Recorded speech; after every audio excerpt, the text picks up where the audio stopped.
Racism emerges really in the 16th and 17th, particularly the 17th century. Europeans were enslaving and had for some centuries been enslaving people both of Africa and of the New World.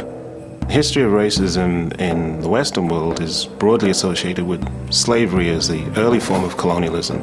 And it's in that context that something called race is created, which essentially means that certain people who are defined as non-Europeans find themselves ruled and governed by Europeans. For people in America in the 17th and the 18th century, race was a fact of life. And I think that racism is something that comes out of that interaction of necessity. This isn't people cooking up racism in their laboratory or in their study and then going out into the world to apply it. In a sense, white people, and blacks and Indians, worked out their ideas of race in proximity with each other on the hoof. The British don't become slave traders and slavers because they are racist. They become racist because they use slaves for great profit in the Americas and devise a set of attitudes towards black people that justifies what they've done. The real engine behind the slave system is economics.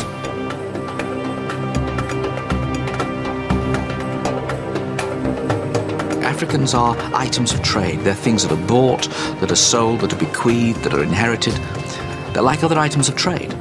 And once you've got that established, both on the slave ships, of which there are thousands leaving British ports, and once you've got that established on the plantations, and once you've got that established as a basis for expanding British wealth, how can you argue that somehow or other the great inferiority of black people isn't built into fundamental cultural values of the British?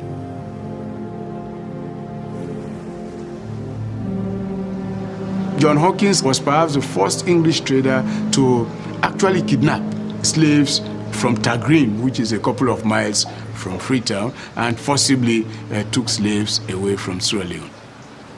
The sad thing is that this man was even made a knight. When we were in school, we read about Sir John Hawkins as if he was such a good person, he was such a righteous person, somebody who had contributed positively to, the creation of the British Empire. It was only much later that some of us learned with regret that, in fact, he was not only involved in the slave trade, but he actually captured, slaves. He established places down the quay, down by Government Wharf, what we call Government Wharf now. Over time, it became an industry, and a lot of English traders and a lot of Sierra Leonean rulers, particularly those along the coast, became heavily involved in the slave trade. And we have, for instance, several islands off the coast of Sierra Leone that were prominent slave trading posts, like Bonds Island, for instance, where there were English force, other European South force, even Americans were very heavily involved in the slave trade from Bonds Island. We trader come for buy. The number there, Vina A group iron, the number we want, he take them. He put on this fire room, open, a banner na sudara. And of course, we know the way they were taken, captured, tied up, chained, and thrown into the ships. So it was a very bad experience for the slaves from the moment they were captured up to the time they reached the so-called New World. And then those who survived and did arrive, had to be put for sale. And then when they were bought, they had to undergo all kinds of indignities. One great woman, it could cost 2 man price. Sometimes it work for you, not the garden. Not come back, it work for you, it born picking for you.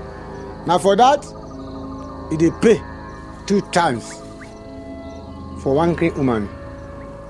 When the boat come collect tuna, go. No again. At a conservative estimate, over 11 million Africans were transported across the Atlantic. Manacled and packed together like animals, at least 2 million died during the infernal voyage known as the Middle Passage. Slaves are seen as deracinated people, people who did not belong, who were natally alienated. That is, they had no rights of birth, and they're seen as people who had been torn from another society but not socialized into the new one. So they were socially dead, so to speak. They were seen as people without honor, which is a degraded condition. The value of this for the master is that the master had absolute power over the slave, regardless of what the laws may say. They had rights of life and death. A situation grows up where thousands, tens of thousands, hundreds of thousands of these black or dark-skinned people are being kept down without rights and kept at work night and day by a system of surveillance with whips and cutlasses. And of course, there is the fear that they will try and rise up, that they'll try to run away, and that when they do that, they're going to slaughter the masters and the overseers and their wives in their beds. And really that any white person will be seen as a potential enemy by the blacks. And so you get this mutual fear between the two groups, and this tends to consolidate racial feeling. And the only way to keep these slave societies even minimally secure was to arm all the white men, and even indeed some of the white women too. So you're there in your plantation manor, you're there in your settler outpost. What are the natives doing? Sort of classic line, from these movies. The natives are restless. What's going on? Those drums in the background. There's the idea that these people are sort of getting together and they're going to invade us, they're going to attack us. And it's a kind of projection basically. In other words, you've invaded their countries, you've subordinated them. There's a long history of colored perils. There's the red peril called Red Indians. There's the yellow peril, there's the black peril. There's this idea of the non-white other. And the non-white other is threatening, the non-white other is scary, the non-white other may be coming to attack. And it comes out of, you could say, a bad conscience in part, a sort of subconscious recognition perhaps of the kind of things that have been done to the non-white other. In the early 16th century, from Chile in the south to Florida in the north, this non-white other was no more than vermin to be exterminated. The Dominican monk Bartolomé de las Casas was eyewitness to countless atrocities against the native populations. His account reads like a catalogue of genocide. The mainland and the region known as Florida. The Spaniards murdered many, as is their custom, in order to strike terror into the hearts of these people. They made their lives an utter misery, treating them as so many beasts of burden. In another large town, the butchers put the whole town to the sword, young and old, chiefs and commoners, not even the children were spared. The butcher-in-chief arranged for a large number of natives in the area to have their noses, lips and chins sliced from their faces. They were then sent away in unspeakable agony and all running with blood, to act as walking testimony to the great deeds and holy miracles performed by these dauntless missionaries of the Holy Catholic faith. The things that Las Casas witnessed, particularly on Hispaniola or in Cuba, these incredible crimes, these incredible attacks on Indians, disembowelings and burnings and rapes and whatever else, I'm sure that level of violence is something that you could have witnessed in different places in the 17th, the 18th century, in other parts of the Spanish Empire. But it was a peculiarly awful moment that Las Casas saw as the Spanish got to the Americas and tried literally to work the Indians to death. The reports of Las Casas caused enough unease for the Council of the Indies, the Spanish administrators of the New World, to call a debate at Valladolid in Spain in 1550. The debate concerned not just the mistreatment of Indians, but whether they could be categorized as human at all. In contest with Las Casas, the champion of the native populations, was the Jesuit Juan Ginés de Sepulveda. By this time, the Spanish have been in the Americas for about 50 years. And during that time, the brutalities carried out by the conquistadors had reached such heights that it caused some alarm. And out of that context came this particular debate. On the one hand, there was this idea that the Indians had souls, they could be Christianized, and they should be treated not as servants, not as forced laborers, but as people under the protectorate of the Spanish. On the other side of the debate was the idea that perhaps these are not people with souls, perhaps these are people who are natural slaves. And in that context, they could be coerced to produce labor. What Las Casas wanted to do was to change the policy of the Spanish crown towards the Indians. So paradoxically, he was able to get slavery of Indians banned. That's something which the Spanish crown bans, outlaws. And by 1542, the laws had been changed to ensure that there can no longer be Indian slaves. But Las Casas also suggests that the labor shortfall in America can be made up with black slaves from Africa, which I think he later regretted, later in life. It's a key moment insofar as the reflection on the system that produces race is there in that debate. The system that produces race, which will produce race over the next 200-300 years, is that colonial system, which takes this diverse range of peoples and defines them as Indian, forces that category on them. And it's in that context that you begin to see two things that go hand in hand with the development of racism. On the one hand, the institutions that keep in place exploited populations, oppressed populations, and in that context, the debates that then take place as to what kinds of populations they are. These debates begin with lawyers, they move to anthropologists, and then they move on to biologists, always debating within that context of colonialism, which fixes those people as objects of investigation. Thursday, 11th October. Thus far and no land. Another 12 hours will decide. A crucial moment in the racial history of the whole Atlantic world and of the world is Christopher Columbus, but not the first voyage, which everybody knows about, but the third voyage in 1498. Columbus sailed south to Sierra Leone, where, as he noticed, the people are very black, perfectly black. And then he sailed due west from Sierra Leone, and he wound up near Trinidad and the northern coast of South America. And he reported that the people there were white with blonde hair. And that shouldn't have happened according to the prevailing theories of skin color in the whole classical world in the medieval period. What happened with Columbus is that people started to realize that you could stay on the same latitude and get radically different skin colors. And if that was the case, then there had to be some other explanation for skin color other than geography. So that's where you begin to get the emergence of biological theories of difference in skin color. And that leads eventually to racist theories of differences in skin color. And so a view emerges, originally identified as pre-Adamism, that maybe there are multiple origins and that less civilized, more primitive human beings have an origin that is not accountable for by a biblical narrative, but are closer to the animal world. And that view then develops into a view called polygenism, that is multiple origins. When Europeans first encountered chimpanzees, they were really struck by the similarities between what we now call chimpanzees and humans. But they called chimpanzees drills. And one of the questions that John Locke talks about in his essay concerning human understanding is the question of whether human beings have mated with drills. So the question that gets increasingly asked in the 17th century is, are African peoples what we would call the same species as Europeans?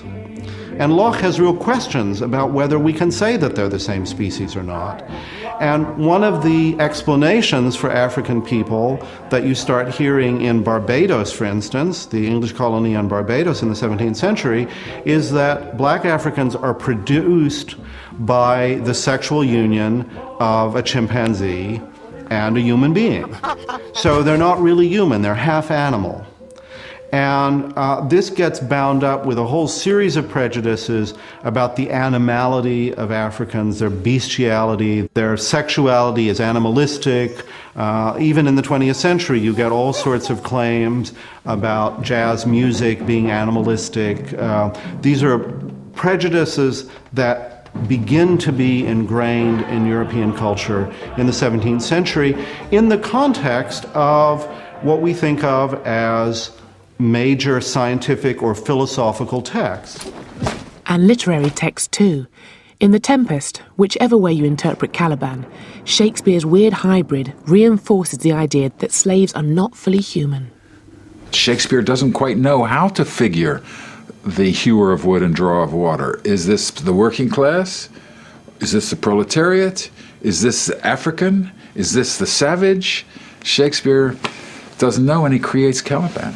Thou poisonous slave, got by the devil himself upon thy wicked dam, come forth! In The Tempest, it seems to me pretty clear that Shakespeare imagined Caliban as a black slave. He has an African mother and a black devil father, and that in some ways Caliban is the first representation of the rebellious, sexually obsessed, violent, ignorant black slave. I have used thee, filth as thou art, with human care, lodged thee in mine own cell, till thou didst seek to violate the honor of my child. Would it have been done? Thou didst prevent me.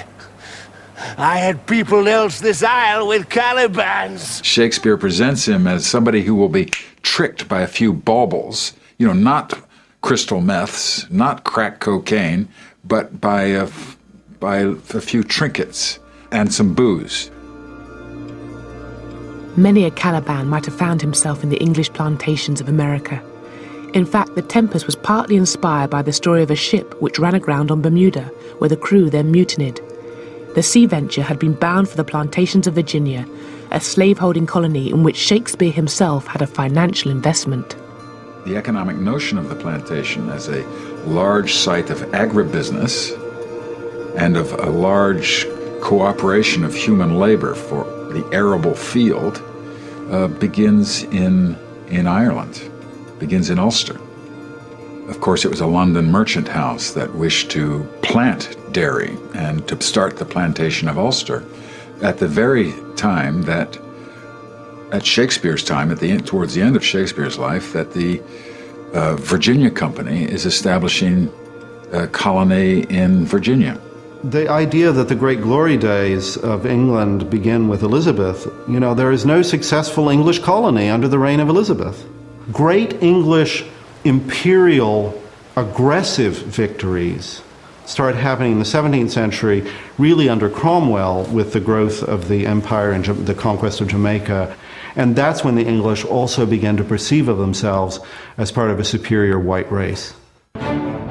Oliver Cromwell is a fierce and powerful revolutionary figure. He was a great general and commander of capitalism that transformed the Atlantic, if not the whole world. This mighty vision he had of doing God's work had begun in the fens of England, where the huge hydraulic works of Van Muden in Holland are harnessed to drain the fields. So he played a role in that, and to discommon, or to remove people from their customary lands in order to produce the riches of the alluvial plains of Lincolnshire and the Norfolk Broads. He then transforms that interrelationship, shall we say, of water and land to crossing the Atlantic and to establishing the sugar plantations. He doesn't do this alone, of course. He does it with a class of people. This is why we say the capitalist class, because they hope to capitalize the land, turn the land into commodities and then into capital, and do this through the sugar plantation in the 1640s, in the very time of the English Revolution or the English Civil War. It's an amazing story of conquest, cruelty, and God. So if you look at something like the southern states of America, up until the point of the American Civil War, the greatest amount of wealth in America was the ownership of slaves and slave labor. Now this is enormous. And it's in that process of being able to command the resources of other parts of the world, extract them for your industries and that labor, that you create this massive structural inequality. The British become well off on the basis of the slave system. Liverpool, Bristol grow to kind of extraordinary levels of material and urban well-being because of the slave system. Lloyd's of London, the Bank of England, Barings Bank, Barclays Bank, Lord Harwood at Harwood House, stately homes left, right and centre, are absolutely rooted in this slave system. But it's a slave system that needs a justification. That is the kind of racist element in it. But the real rationale for it is profit. The sort of laundering of slave profits, as opposed to simply the relocation of them in economic enterprises, is, I think, a very important part of the modern development of Britain. For example, I always think of Bristol, the development of Clifton and so on and so forth, absolutely tied to the slave profits from the 18th century, early 19th century slave trade. Slavery as it existed in parts of Europe prior to this period of the Atlantic slave trade was not particularly color-coded. Yes, the slaves in Western Europe might be Slavs, but, you know, they have the same skin color, and you couldn't tell by looking at somebody whether he was a slave or not. But, you know, by the time you get to the West Indies in 1700 or something, you can tell by looking at somebody whether or not he or she is a slave. The ancients, by and large, did not suffer from that form of race identification and slavery based on race, but they had their own version of it, which was that all foreigners, all non-Greeks, all outsiders, in principle, could be enslaved legitimately because they were inferior. It's not just people who are not Greek who are regarded as inferior in this sort of unalterable way, but Greek men regarded Greek women in somewhat the same way. So if you are male and Greek, you belong just by that very fact to superior categories. To begin with, racial feeling can take simply the form of aversion, of dislike. But in the case of New World slavery, what it's doing is taking the form of domination, of exploitation, something much more coherent, something much more purposeful. It's not just a casual prejudice against people who are unlike ourselves. It's a determination to use those people who are unlike ourselves. So it's this that creates the more intense racial feeling that comes out of the widespread adoption of slavery in the plantations in the Americas. In antiquity, defenders of the institution of slavery didn't rely on ideas of racial inferiority or skin colour to justify it, but the ideas of one of the great thinkers of antiquity, who was much quoted in the Valladolid debates, would be adapted to the context of New World slavery. Aristotle, if I could use an awful phrase, is the nigger in the woodpile, because his views were looked back to from the later medieval period onwards and cited because Aristotle was regarded as, though unfortunately he wasn't a Christian, he lived too early, nevertheless he was the next best thing. And if he said slavery was a natural phenomenon, then it probably was. But it's very important to be clear that Aristotle was not speaking in terms of external racial characteristics, colour. Genesis chapter 9, verse 25.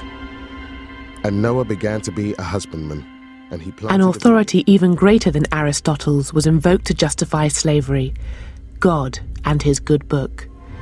Genesis chapter 9, verse 25 was interpreted by Christians as divine authorization for trafficking in slaves and the ownership of plantations. And this is kind of a funny story, and from our perspective it seems sort of ridiculous, but this was taken very seriously indeed. After the flood, Noah gets out, there are still waters all around, and so Noah decides he's going to set up a vineyard. Noah gets drunk. He has 3 sons, Japheth, Shem, and Ham. Ham goes into Noah's chamber while he's lying in this inebriated state, and then takes off the sheet, looks down at Noah, and then calls in his brothers. And Ham, the father of Canaan, saw the nakedness of his father. And says, "Look at our father who's lying naked," and tries to get his brothers to laugh. When Noah comes around from his stupor, he's furious, and he pronounces a curse on Ham's descendants. And he said, "Cursed be Canaan, the servant of servants shall he be unto his brethren. So he says that Ham's son, who's called Canaan, will from then on be cursed in perpetuity, and he'll be a slave to the other two brothers, Shem and Japheth. The curse of Ham was not specifically black from the beginning. There was a medieval writer representing the lords of the manor saying the peasants are the descendants of Ham, and that's why they have to serve. The word slave originally originated from Slavic. And these were people who had been captured on the eastern frontiers of Europe. And it was not until about the 15th century when the Portuguese in West Africa began to specifically identify Africans with the curse. But the idea is that one branch of the human family has been enslaved because of this curse, which Noah pronounced on Ham.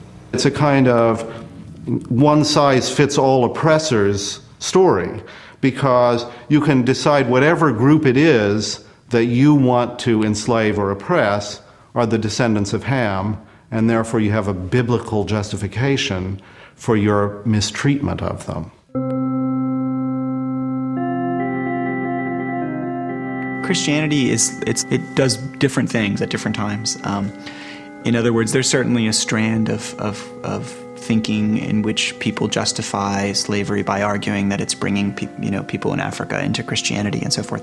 Christianity is just one aspect of a number of different systems of thinking that would create the colonial basis for the kinds of knowledge which will be used to define non-European populations. So you move from Christianity to liberalism, to notions of humanitarianism, to capitalism. All these kinds of interventions are part of trying to manage and make sense of what the colonial enterprise is without questioning the colonial enterprise, without questioning what Atlantic slavery is. Christianity's role in slavery is very complex. For most of its history, it basically accepted slavery as part of the order of things. In a way, the parallel would be the attitude towards a homeless person today. I mean, we see it not as a sin or as evil, but as an unfortunate situation. And this continued right up to the middle of the 18th century, when a truly radical change took place in which some Christian thinkers began to see slavery as a sin. Enslavement of the natives of North America was never European policy, but that didn't make life any easier for these indigenous peoples, whose relationship with the settlers would ultimately leave most of them either victimized or dead. If you look at Native Americans from their perspective, when white people arrived, they were a disruption, they were shocking, and they were surprising in all sorts of ways. But for many Indians, they simply looked at them as another rival group. And this is one of the interesting facts about 17th century American history. From Indians' perspectives, whites were in a way a bit similar to other rival Indian nations. So perhaps you'd trade with whites, perhaps you'd make war with whites, perhaps you'd ally with the whites against another Indian nation. Indians didn't see things in white and red, if you want to put it that way, white and red terms, because the white settlements weren't powerful enough until much later in the 17th century, even into the 18th century. So they didn't see this as an invasion, as a form of genocide, in a way that would unite them as Indians against white people. The ways and thoughts of the white men are strange. But for all that our skins are of different hues, we are friends, Chingachgook. You could talk about the 18th century as a 100-year period in which Indians increasingly realize that the battle is between them and white people.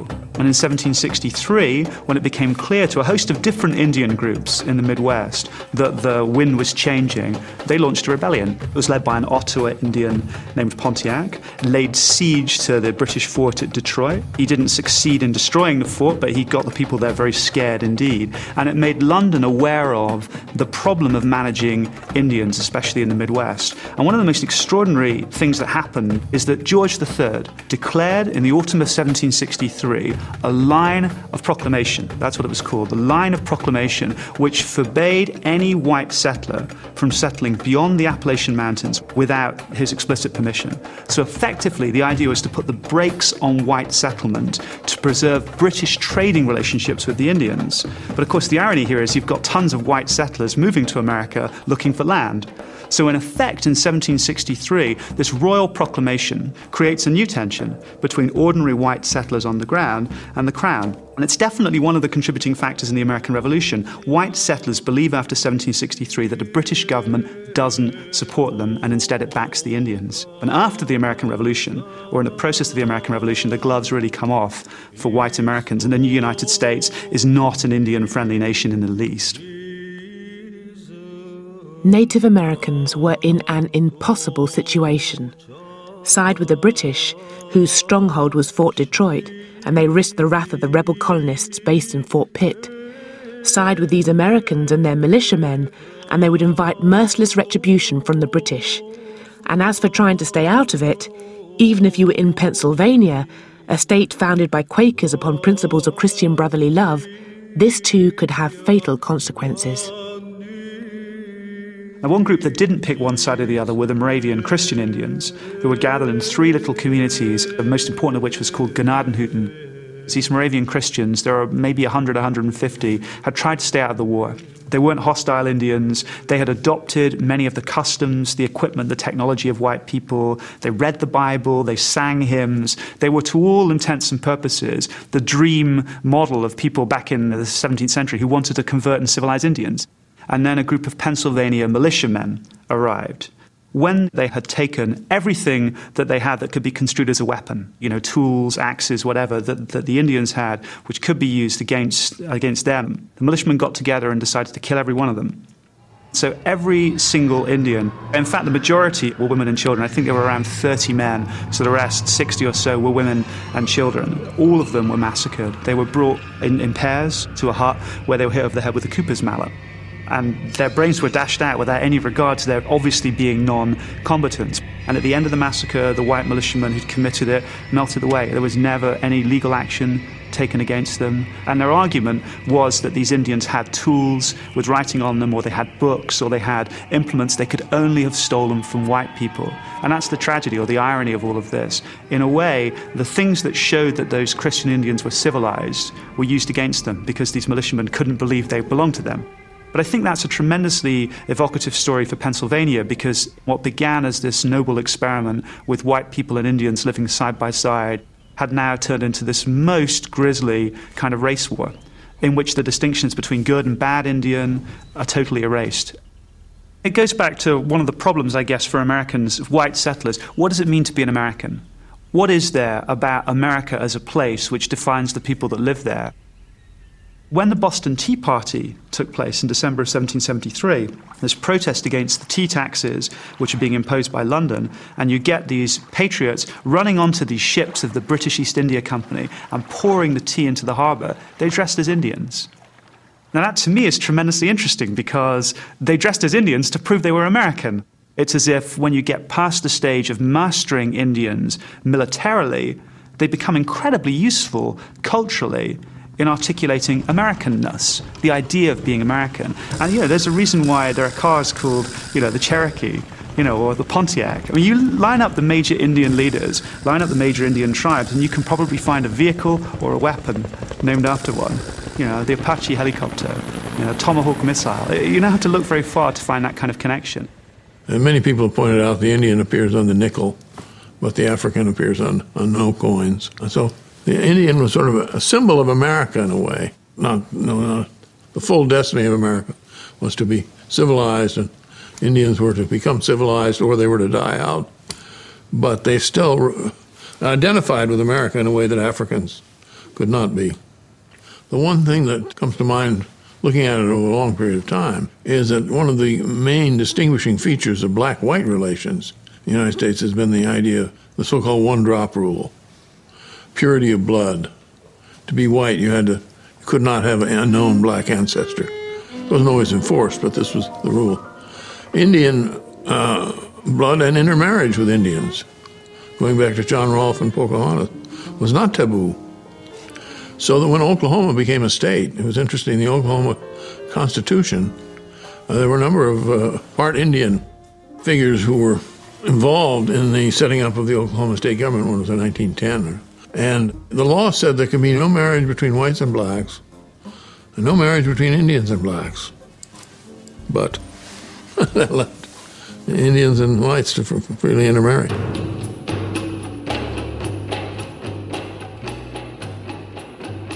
The mid-18th century is considered a pivotal historical moment when the Enlightenment dream of the brotherhood of man, championed by philosophers like David Hume, Voltaire, Rousseau, and the encyclopedists, came to prominence. This period gave rise to the ideals of liberty, equality, and fraternity, principles that fueled the American and French revolutions.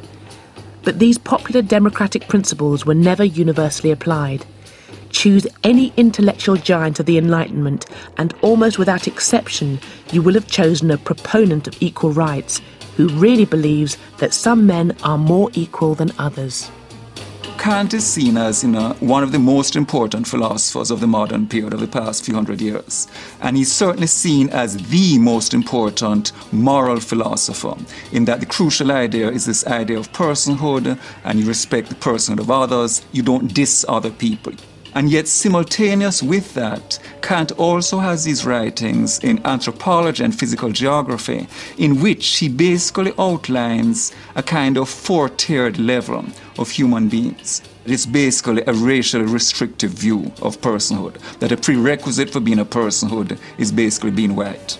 It's only the European tier, the sort of top tier, who have what it takes to become full persons. And Asians, one rung below Europeans, blacks, one rung below that, Native Americans. These are the tiers. Even if they're human, they're not full persons. The Enlightenment is a two-edged sword. It provided the basis for an argument for the social and political equality of all men. But at the same time, it provided the opportunity to look at human beings not as children of God, but as varieties of animal.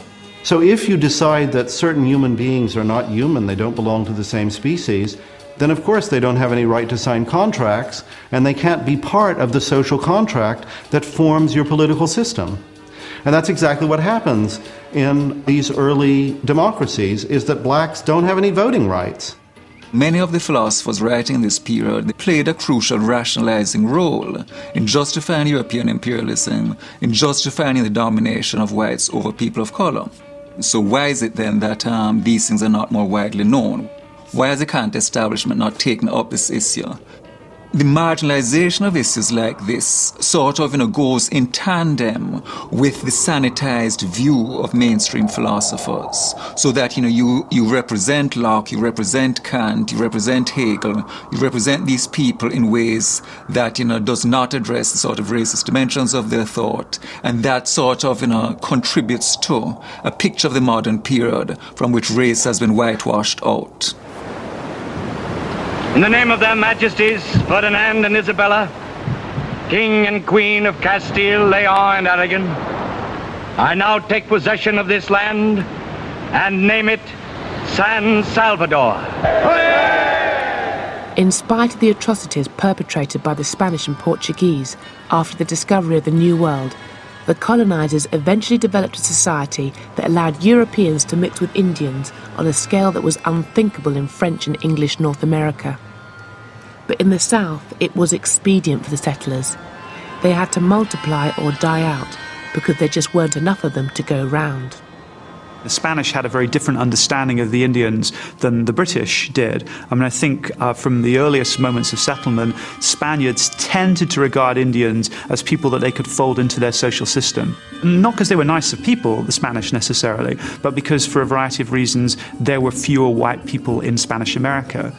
Because Spain never colonized America with anything like the number of colonists that England and eventually Britain brought over. The number of Spaniards, peninsulares as they were known, people from the Iberian Peninsula that actually came to Latin America, was much, much smaller. One sees emerging in the period of the Enlightenment, in the latter part of the 18th century, as abolitionism is beginning to take root in that part of the world as well, a much more vigorous form of mixed race interaction tradition that you find in other parts of the world. It's a different tradition coming out of Southern European colonization, Portuguese on one hand, Spanish on the other, and out of this a greater willingness to engage in forms of mixed interaction, mixed intercourse, and identified and acknowledged mixed race populations emerging. And out of this you get, in the last 30 years, really 1760 to 1790, in Mexico City in particular, but you also get versions of this in Peru and elsewhere, of what comes to be called casta painting, mixed race painting, caste painting you might even call it, which characterizes in explicit classificatory terms. And after all, classification is an emergent form of rationality of Enlightenment thinking. And that casta painting lays out the forms of offspring that emerge from certain kinds of mixture between what they call Spaniard and Indian on the one hand, Spaniard and black on the other. In other words, European or white, with other racial forms, Indian and African, and then mixtures as well with the mixtures of the mixtures, so to speak. So you get various gradations, and you might even call it degradations, of racial mixing that go from mestizo and so on. That the color lines were not rigidly drawn between just two races, but you had at least one intermediate race, in mulattoes or brown people. The presence of the mulatto in those colonies, the importance of mulattoes in Brazil as an intermediate group, the importance of mestizos in Spanish colonies with a large Indian population, is something that I think does distinguish the United States with its basically two-category system. You're either white or you're black. South America is very complex and fascinating. It's different, but it wasn't necessarily better. It's easy to be fooled by the system because you go there and you see blacks and whites among the poor mixing together, whereas they don't in the United States. Because what the U.S. did with this one-drop rule was to encourage a sense of solidarity among whites as a way of dividing them from blacks. And one reason you never had working-class solidarity in America is because the one-drop rule and the binary system of race is a powerful tool for dividing the working classes, between whites and blacks. And the lower down the system you go, the more economically vulnerable and marginal the white person is, the more he's inclined to be racist, because it's the only way in which he has some status. He's, at least I'm not black. And so the white poor and the black poor are totally against each other. So it became a perfect system of division. Latin American societies are far more racist at the top than the United States. I mean, the Brazilian military brass is completely white. The Brazilian political elite is, until recently, completely white. Whereas in the United States, the higher up you go now, because of civil rights laws and so on, the more integrated the population, and the American political elite is thoroughly integrated. I mean, the Secretary of State is black. You know, the Congressional Black Caucus is very powerful. Part of the reason for this is that the way black Americans took over the one-drop rule and turned it to their own ends for mobilization and solidarity. Whereas in Brazil, they go on about their racial democracy. All they mean by that is that white men were going to bed with black women and not feeling guilty about it, and producing mixed kids whom they great beauty queens. But the system remained viciously unequal. Brazil is the most unequal society in the Western world. And blacks are completely at the bottom. So it's a pernicious system. It's apartheid without apartheid laws. And at the top, it's thoroughly racist.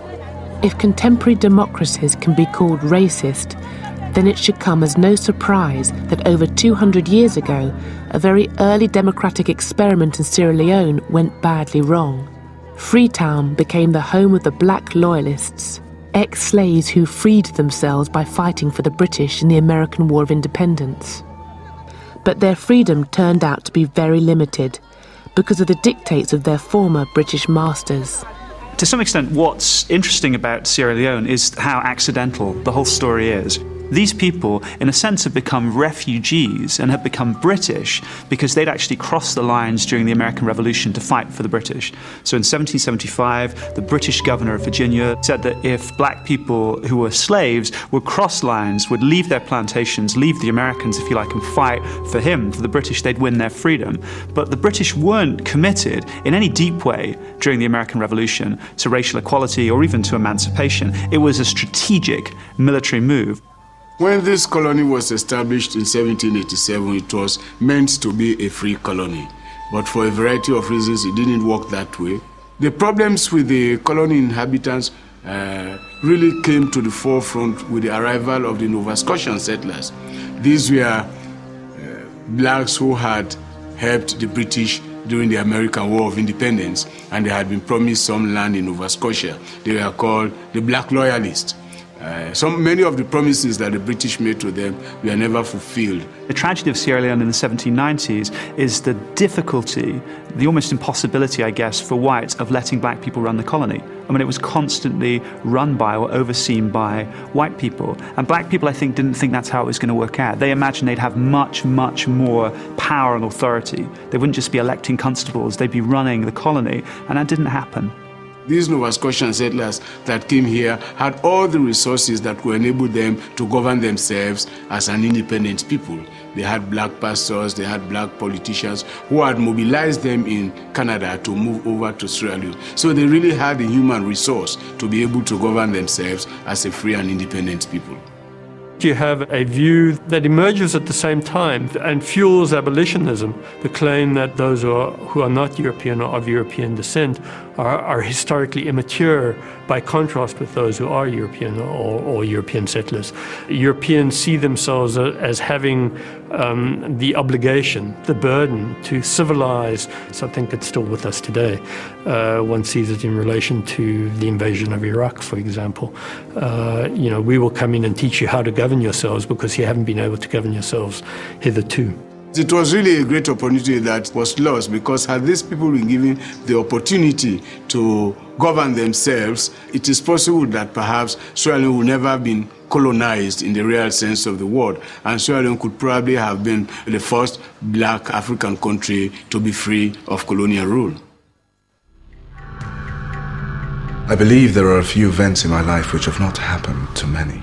Olaudah Equiano, whose first slave name was Gustava Vasa, obtains his freedom in London and becomes a key figure in the abolitionist movement.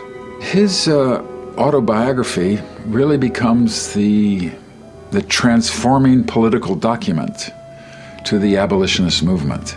Olaudah Equiano is just one of the great campaigners consigned to the margins of history, while William Wilberforce is represented as the all-conquering hero who abolished slavery. However, no matter which great abolitionist you choose, you will find even greater forces behind them, from the radical Christianity of the Quakers to the workers forming what would become the trades union movement. The other thing about Equiano was he's the one who connected the artisans of the London Corresponding Society in 1792. He connected them with the steel workers, the coal miners, and the factory workers of Sheffield.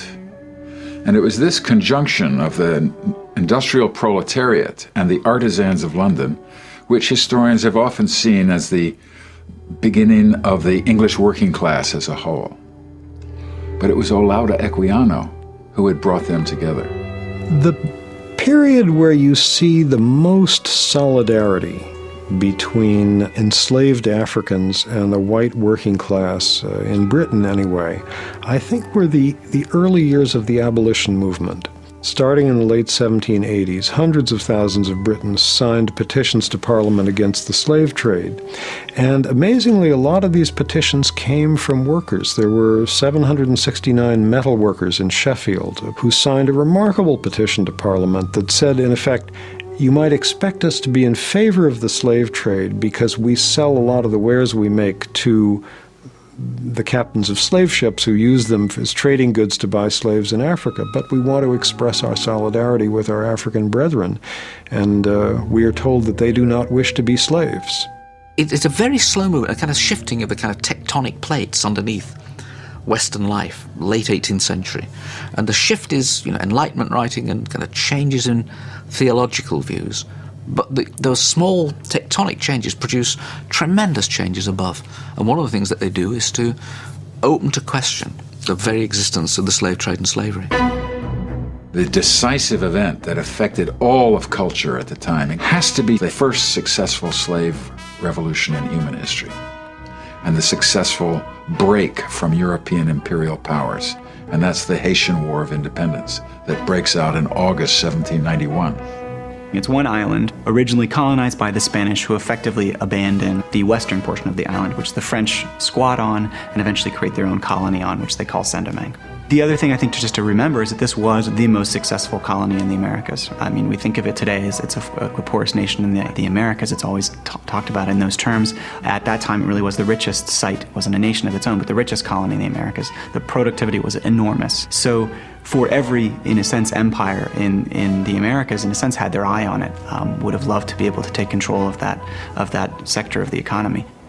The beginning of the revolution happened really in the northern plain of Saint-Domingue, which really was this extremely industrialized zone in which there were these enormous sugar plantations. That's really where the revolution began, and I think that's important to remember as well, that these plantations, which were some of the most industrial sites in the world at the time, in terms of the combination of both agriculture and production, generated this revolution. It came out of these plantations.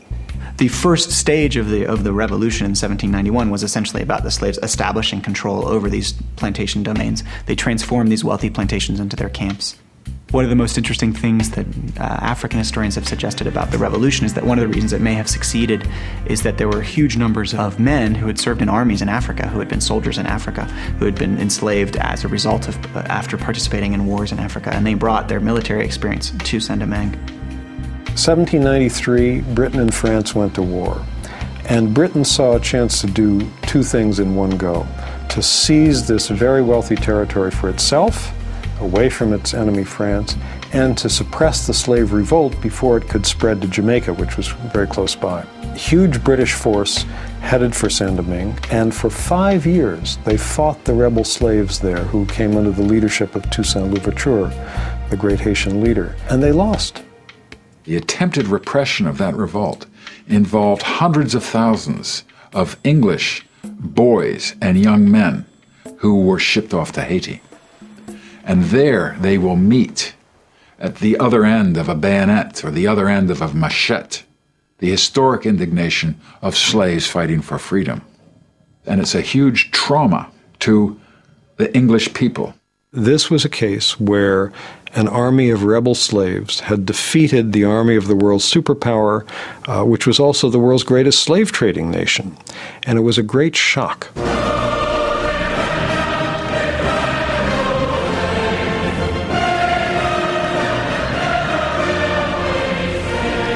The same can be said of the French, right, who have also, who later lost against essentially the same troops when they tried to reestablish slavery. The British defeat was, in a sense, presaged the defeat of Napoleon's troops that would follow a few years later.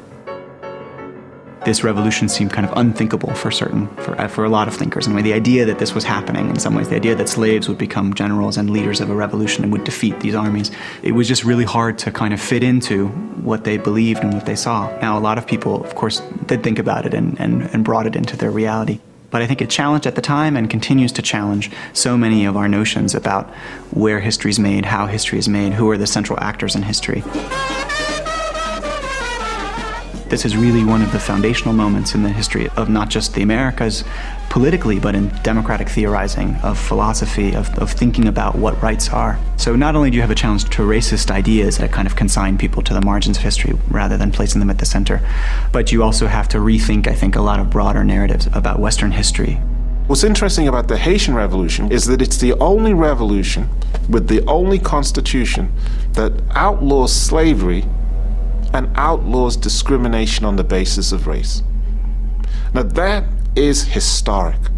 That's not in the Bill of Rights in the US. It's not part of the unwritten constitution of the British Empire. But it's part of that history of opposing racism, which actually comes from the enslaved themselves, and not from the so-called humanitarian efforts of the abolitionist movement, which couldn't have been successful unless the slaves themselves were making slavery unstable. The cost they paid for it was a terrible one, because there was this international boycott of Haiti, and in the end they had to pay reparations. So it's not that reparations were paid to the slaves. They had to pay reparations to the French for property expropriated and so forth. I mean, one of the reasons that Haiti is today the poorest country in the Western Hemisphere comes out of this, that they do this tremendous historical feat. So here's the only successful slave revolution in history, and basically, okay, we are going to make sure that the contagion of your example does not spread to the United States, does not spread to Latin America. We're going to isolate you, we're going to quarantine you, we're going to make you pay. Slavery itself isn't abolished in the British Islands until 1833. And indeed, there are still Africans carried across the Atlantic to Cuba and Brazil, illicitly, another more than 1 million. And slavery doesn't end in America till the Civil War, it doesn't end in Cuba and Brazil till 1888.